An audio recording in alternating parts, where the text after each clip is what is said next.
Okay, so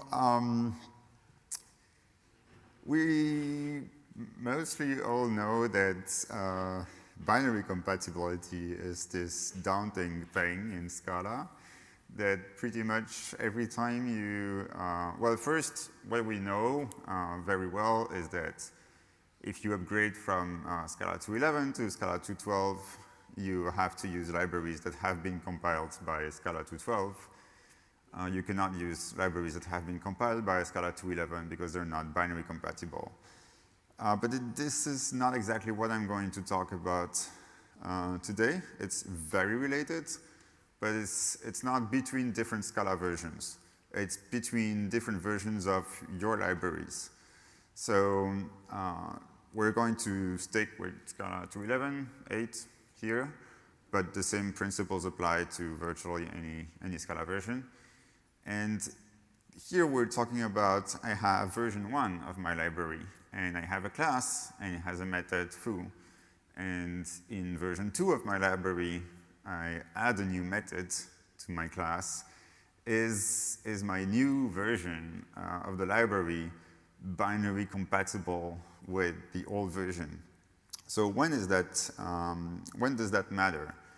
Well, first, when it does not matter is if you write an end-user application.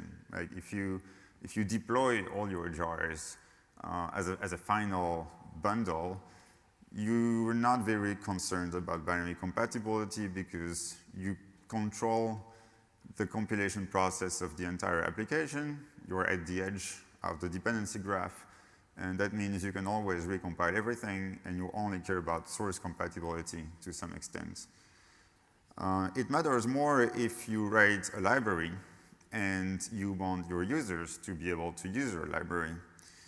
But most importantly, you want your users that have compiled their codes against version 1 of your library to somehow still be able to use their compiled codes if they upgrade the version of the library to version 2.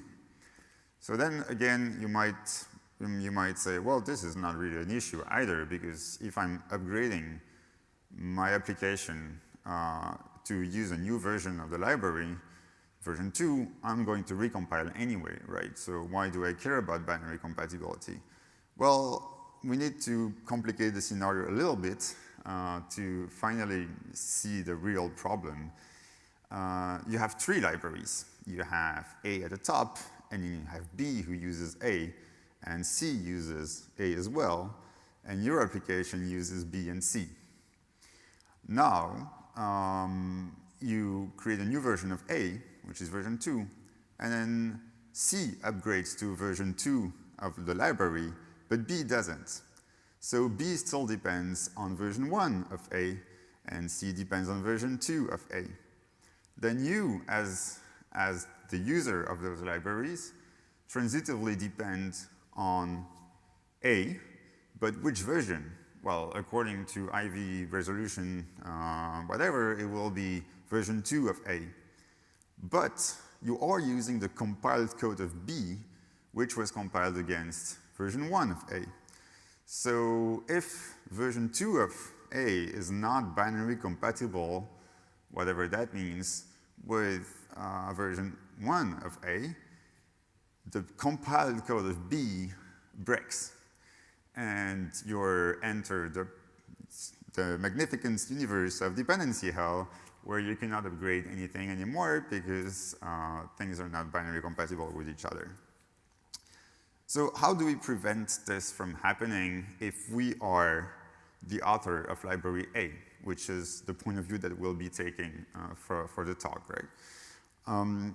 Yeah, by the way, I would encourage you to ask questions at any time in English or in Japanese. I have a translation here. So as the author of A, how can we prevent A, our library, to break its own binary compatibility over time? So it's always over time. It's from one version to the next one. So how do I start about this? Okay, so first, the funny thing is that it's actually easier to ensure binary compatibility than to ensure source compatibility. Source compatibility in Scala is virtually impossible to maintain with 100% significance, because if you have a class foo and you add a new method on it, you can break code. Why can you break code? Well, maybe because someone uses your class foo, but had an implicit class that adds the method to the method bar. And now if you add the method bar to the class foo, the code that uses method bar suddenly uses that new method. It doesn't use the implicit pimp that existed before. So even adding a new method to a class, like even if it's final, it can break source compatibility in Scala. So, but this is a bit of an extreme case. Usually we don't care too much about these weird artifacts. But actually, binary compatibility we can ensure in a much more precise way. But it's also difficult to reason about it, because the Scala compiler does all sorts of things to our source codes before it becomes the bytecode of the JVM. And ultimately, that's what defines binary compatibility. It's whether the JVM bytecode works. OK, so let's dive in the first and my favorite source of binary compatibility nightmares, case classes. Everyone loves case classes, right? Well, I don't. I almost never use them. And I almost never use case classes because it's impossible to evolve them in a binary or source compatible way, for that matter.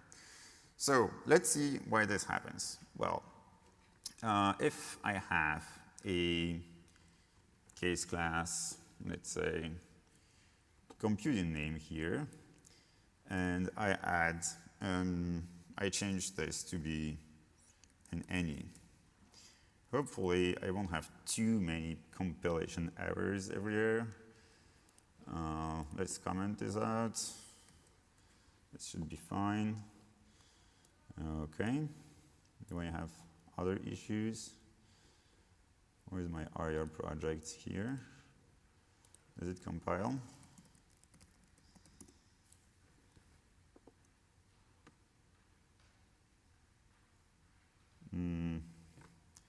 No. This is going to be a bit too tricky. Let's find something a bit easier to deal with.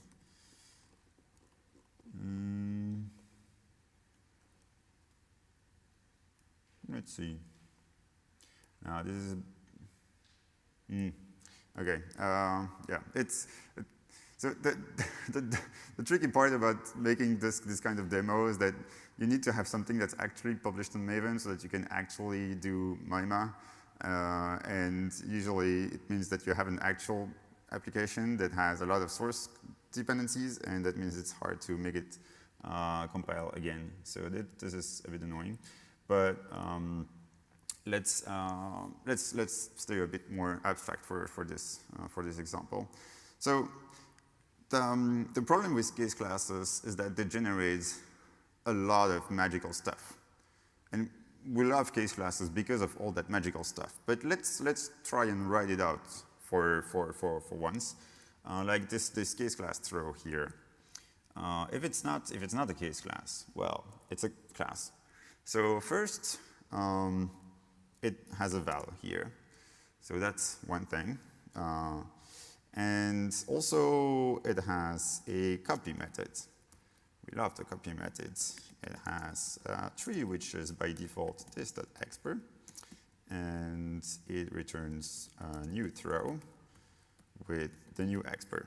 Okay? But we also have a companion object here. And that companion object has an apply method, which takes a tree, and it returns a throw, and that's a new throw expr. Another method that it has is unapply, and this is the source of all evil. So let's say we have a tree that happens to be a throw. does it contain? We can unapply it to an option of tree because there's a type of expr. And in fact, in this case, it will always return a sum of tree.expr. What I have missed a toString. So that one is actually not a problem because it's overriding from object. So this one always works. I'm going to just put this. And it also has equals and hash codes.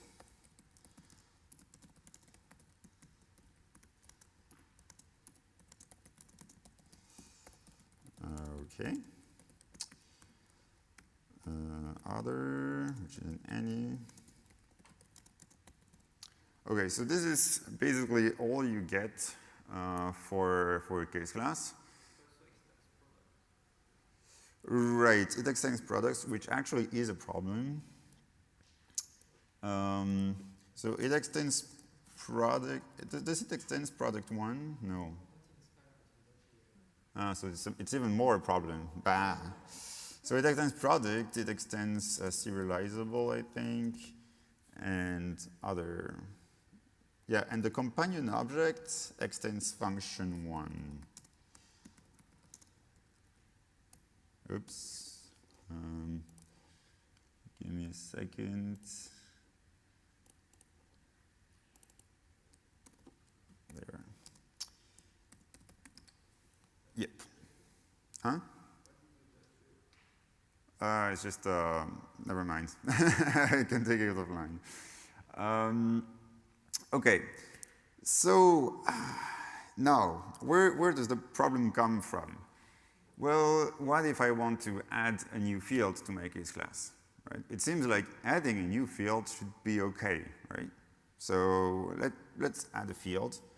So now I have also a val foo, which is a Boolean.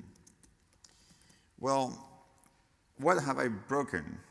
Well, first I have broken all the clients of the constructor. So all code that calls the constructor suddenly has to provide 2 arguments instead of 1. But you might say, okay, that's fine. I can add a deprecated constructor that only takes a tree, and it says this expr and some default value, which is this guy here. So that should be okay. Why is it not? Oh, yeah, because it needs this as well.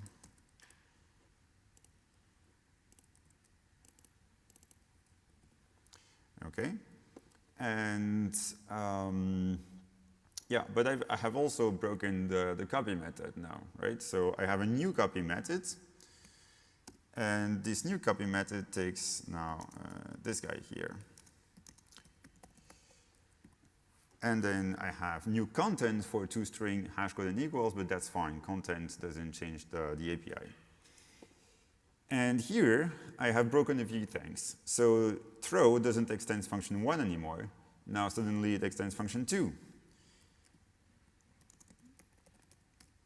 And my apply takes an additional argument.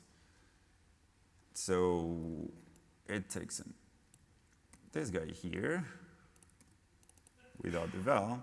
And you might say, okay, for this one, I also have a solution. I can write a compatibility apply, which calls the other one with expert and true. And as I said, the root of all evil, unapply. Because unapply, it does not actually change the binary signature. That's the fun part. Because what changes, it's only this part here. So this becomes not a tree, but it's a pair of a tree and a Boolean. And here, this is really where there is nothing you can do, because the binary signature of unapply hasn't changed. Why? Because of erasure. So because of erasure, the binary signature of unapply is actually just a method that takes throw and that returns an option. It does not return an option of tuple 2. It returns just an option. So the binary signature of unapply hasn't changed. So you might say this is good, right, for binary compatibility. If the binary signature hasn't changed, that's fine. Except that at the call site, there is generated code that will cast the inside of the option to be a tree. And now you have a tuple 2 that is cast to a tree, and so you have a runtime class cast exception, which is even worse because MyMat didn't even tell you about it. Right.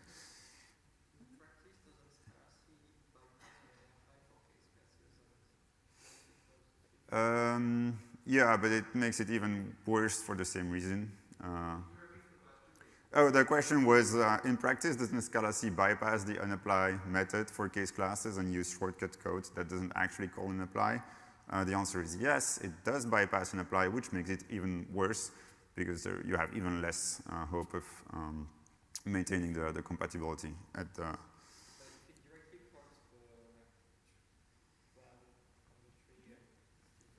If it directly calls the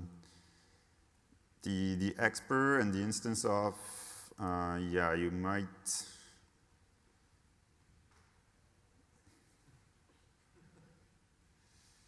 You might say it's sort of compatible, but it's a bit weird.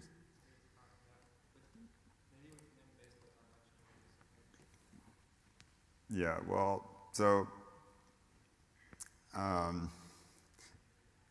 anyway, I mean, here you don't only have the problem of binary compatibility, you also have the problem of source compatibility because your code is not source compatible anymore in any reasonable way, and there is nothing you can do about it. So, okay, so what's the takeaway with this? Is that should I always avoid case classes? No, I mean, this is code from the Scala.js code base. This is actually one of the core modules. This is the AST of the intermediate representation. That's the most fundamental data structure in the entire code base. And you see, I actually have case classes all over the place here, right? So case classes are not the absolute evil, and sometimes there are good reasons to use them. What are those good reasons? Well, it's called a case class. So you want a case class if you're going to do a case on it.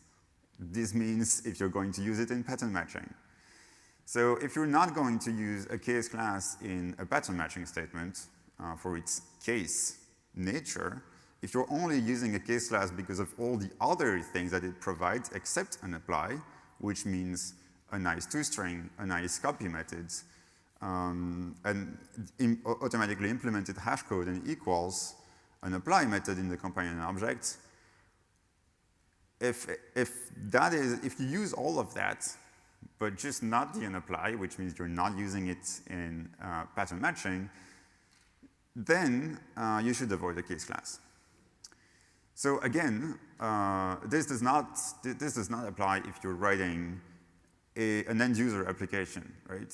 Here we're talking about the library A, the author of the library A, to be able to evolve this thing. So if there is any chance in the future that this class might receive another field, then you must avoid the case class at all costs. So let's see what it looks like in practice if we do this. I have examples of this, quite a number of them. I'm just going to cancel all of that. Awesome.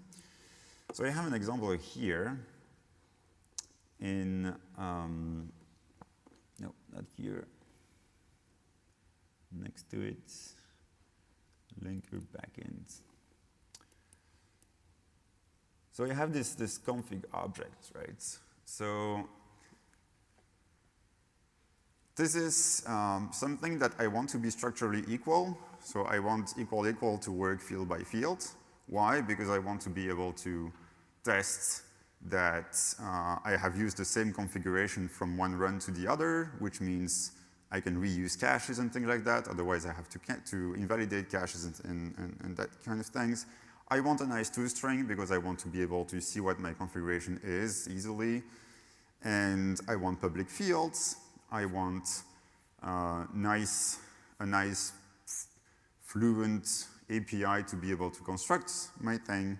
So here is how we do it, the pattern that we came up with in the Scala.js code base to have something that looks kind of a case class, except it's evolvable. So first, it's final. That's very important. So that means that you can pretty much do anything with it which is adding things that will be binary compatible. That's one thing. Second, the constructor is private. So you cannot use the constructor directly. However, all the fields are public. So the private constructor has all the parameters of the configuration, and all of them are public. And then we have, in the companion object, we only have an apply with no parameter that returns a config with all default values. So you see that in my private constructor, I have default values, but the public API doesn't use default parameters, and I will come back to the topic of default parameters later. But the public API only has an apply that returns the default config with all default values. So if you have, it happens sometimes, a configuration object where some fields are mandatory, like there's no reasonable default value, then it's fine to have them defined here as mandatory parameters, and then you return a config object that has the mandatory parameters fixed, and then all the default parameters have default values. And then when you have this, you have a series of with, foo, with bar methods that take one of the parameters, return a new config, and they're implemented using a copy method, but again, the copy method is private. So the copy method is private because it has default parameters, and you don't want to expose it because default parameters are evil. Again, I will come back to them. So this is a relatively inexpensive way to define a config here. And in this way, I can always add new stuff in source and binary compatible ways.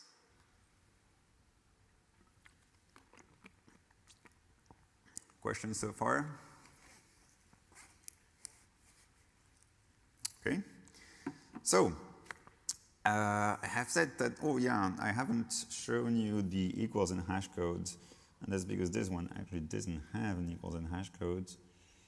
I have one in here. No, it's in GSDEP.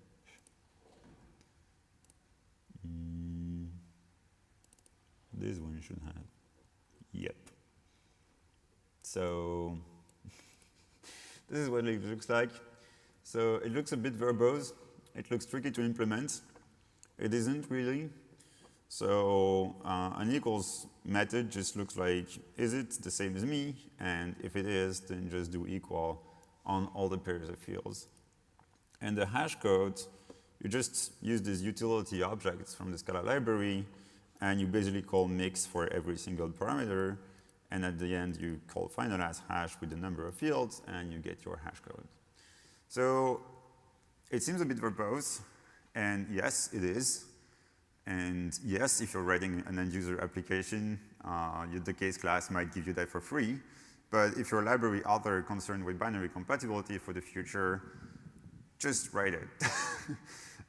It's just at the definition site.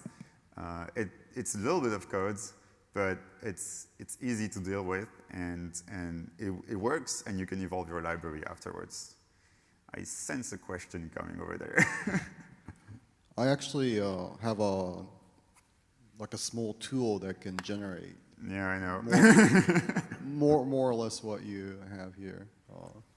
So I was going to give a talk about that on Monday, but if you just kind of like want a preview of it, basically it's, if you Google SPT contraband, it generates the pseudo case class that has 2-string hash code and all that stuff, and width. Yeah, so you can automate that kind of things if you want. We're in the Scala.js code base. We're a little bit too picky about our dependencies because everyone else depends on Scala.js, so we cannot afford to depend on anyone, which means we have to do things our own way all the time, and that means we typically do things by hand. But yes, you can automate this either with a code generator, or which is possibly using an SBT plugin, or using macro annotations if you're willing to use that kind of stuff. Yeah, basically the idea is that just don't use an actual case class because it has too much magic, and magic that you don't actually need most of the time, and it is harming your binary compatibility,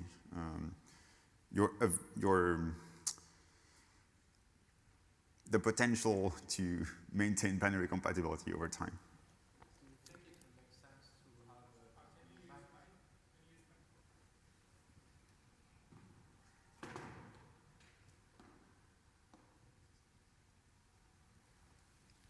Do you think it will make sense to have a minimal binary compatible version of case classes in the language? Yes. Would you make a SIP for it? Maybe. Cool. How would you call it? That's the important part, of course. Yeah, of course. Some people would like to call it data, but I think that would be confusing for Haskellers. So I don't know yet. It might be config class or whatever. I'm not sure. But yes, I think it would be worth it, if only to give a viable alternative to people who want to use case classes because they're convenient, built it to the language, but they would harm themselves using case classes. We could actually show them that there is another way. So as long as it's not built into the language, people will continue to use case classes all over, and will only discover later that, oh, but then I cannot upgrade my library and cannot evolve it. Too bad. So. Okay, thank you. Yep, other question. すいません、日本語で失礼します。ちょっと待って。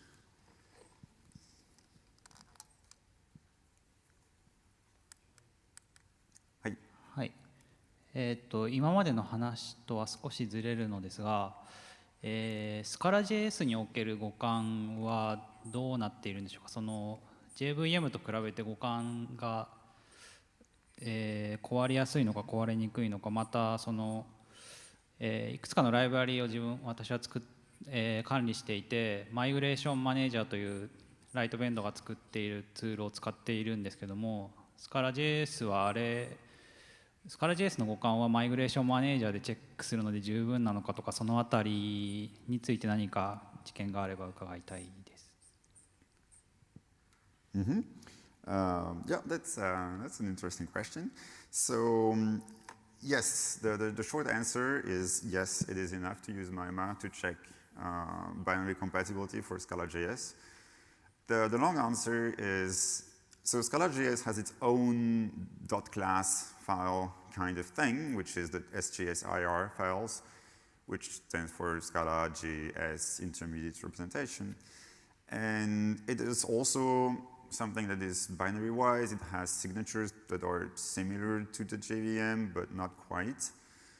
And the way we design this thing is that we strive very, very hard to ensure that if the class files produced for some source code are binary compatible, then the SJSIR files are also binary compatible. The converse is not true.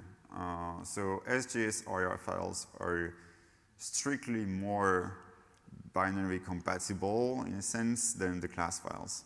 So why is it important to design it that way? It's because of the contraposition of this statement, which is if the two SJSIR files are not binary compatible, then the two class files are not binary compatible, and then my will complain. So, yes, because of the way we design it, if two SJSRF files are not binary compatible, my will complain. And so you can use MyMa to check that SJSRF files are indeed binary compatible over time. There are a few exceptions to this rule. Like if you change the @JS name annotation of a method in a JavaScript class, MyMa does not really does not really care about the annotations, and this one is not actually binary compatible. So yeah, this one is annoying, but maybe we have to teach MyMa to deal with it. Does that answer the question? はい、とても参考になりました。ありがとうございます。Oops. Okay. Then, I don't have that much time left. Okay, that took most of my time. Okay, let's quickly go over the second most important thing, which is default parameters. So default values and parameters, they're evil, so don't use them. And the reason is, well, again, we need to have a look at what is generated for this thing. So here I have a copy method with default arguments. It's private, so here it's fine, right? But what is generated behind the scene? Well, first behind the scenes there is a copy method that takes the three arguments without default values. And then you might think that the compiler generates overloads for this method, but that's not actually what it does. Instead, it generates something like this: copy $default $1, which takes no argument and returns a string, and that is this .resource name. And it generates one such thing for every parameter that has a default value. And the body is the body here, the default value itself. And then at call site, if you call copy with just dependencies equal nil, it will, at call site, it will generate actually copy of calling this .copy default 1, then dependencies, then this .copy, etc. So why is it a problem? Well, because if I add, you might think that adding a new parameter to a new parameter with the default value would be binary compatible, right? At least it should be source compatible. That should be okay. Like I have a new thing here. Well, the problem is now this call site here is already broken because it only gives 4 parameters to copy, and now the new copy requires 5 parameters at the binary level. It doesn't matter that at the source level you're not obliged to pass in the 5 parameters because they have default values. At the binary level, they do. So at this point, you could actually sort of make it work by defining a deprecated version, or a non-deprecated in this case, that takes the 4 first parameters without default values. I'm just going to write 1.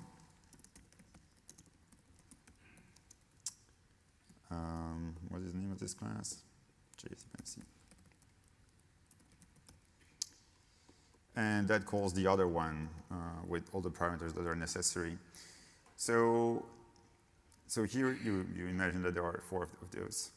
And why does this work? Well, because at the binary level, this code that had 4 parameters, it will actually call the compatibility shim that you have added, which takes 4 parameters, and that will work. But it's still very fragile. So you can do that if you add a parameter at the end, but if you add something in the middle, then everything breaks. Because then these digits here, their offset changes. So the indices here, they're really just the index of the parameter in the list. So if you suddenly add one parameter in the middle, then the index of the parameters gets wrong, and then things don't do what it's supposed to do anymore. So so that means that basically default values, default parameters, they're virtually impossible to tame. So how do you avoid them? Well, one thing is, if you only have a few things, one reasonable thing to do is use overloads, like actual overloads. And it will even feel a bit the same way from the use side, because you can use named parameters at call site even if the parameter does not have a default value. So it's still possible to use it much in the same way from the use side, so you can have the public API that you want. But if you have a lot of those, it becomes tricky to have all the overloads possible and sometimes impossible. So yes, this is annoying. And this is, again, where config classes come in. So this is where you would do things like this, right? You would have a config here, which has this pattern of being a case class, but not really. That is all binary compatible and whatnot. And then you have where is it? Right here. My linker backend class, it takes as a parameter a config. So instead of having several parameters with default values, it uses just one parameter, which is a config. And the config is this final class with foo with bar methods. Yep, it's 5 minutes, okay. Questions? So then to conclude, I'll show you one of my tricks to save ourselves when we did do wrong in a previous release and it's too late to fix it, and we still have to maintain binary compatibility somehow. So at this point, it becomes a bit internal about the compiler and how it works. So let's say, for example, that I want to add a new method with pretty print that also has a pretty print parameter, but you use now an implicit, maybe an execution context or something like that. So this one, it's source compatible-ish. I mean, you need to have an implicit, but in the other direction. Let's say you had this one previously.